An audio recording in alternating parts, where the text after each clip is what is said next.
72 Karbala वालों में से इमाम ज़ैनुल आबिदीन आबिद बीमार रज़ी अल्लाह तआला, ठीक है, उधर हजारों वापस जाते हैं। एक बड़ा रेलेवेंट क्वेश्चन है, आप में से बहुत सारे दुनिया के कई मुल्कों में गए हैं, कहीं कोई एक बंदा आपको मिला है आज तक जिसने ये कहा हो कि मैं उस यजीदी लश्कर की औलाद में से हूं, कि यार इमाम हुसैन से और उनके साथियों से लड़ने गया ना, मैं उनकी औलाद में से हूं? आपको एक नहीं मिला होगा ऐसा। हजारों वापस गए, उनकी नस्ल का, उनकी बात करने वाला कोई नहीं है। हजरत आबिद बीमार वापस आए हैं, आज दुनिया के कोने कोने में आपको हुसैनी सैयद मिलते हैं। ये कैसे हो गया? सुभान अल्लाह। इससे करबला के इस वाक़े से सीखने को मिला कि जो चीज अल्लाह की राह में कुर्बान की जाए अल्लाह उसमें बरकत डाल देता है। हाँ, वो बड़ी प्यारी बात, एक मैंने आज ही एक बड़ा खूबसूरत जुमला पढ़ा, करबला की कहानी बस इतनी सी है, यजीद था हुसैन है, बस वो खत्म।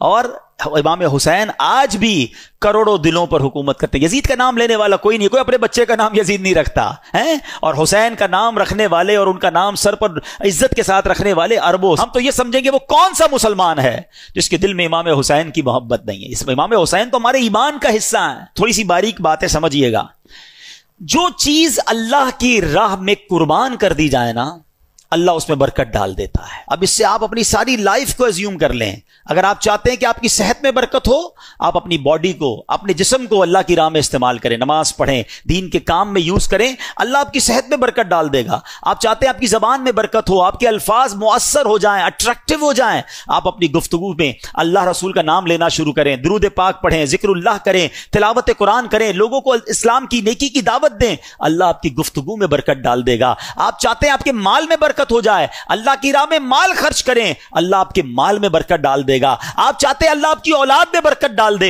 आप अपनी औलाद को दीन के कामों की तरफ लगाएं, अल्लाह उसमें बरकत डालेगा, उनके लिए नसीब अच्छे कर देगा। तो करबला का यह पैगाम है कि जिस चीज में तुम बरकत चाहते हो उस चीज को अल्लाह की राह में कुर्बान करो, अल्लाह उसमें और बरकत डाल देगा।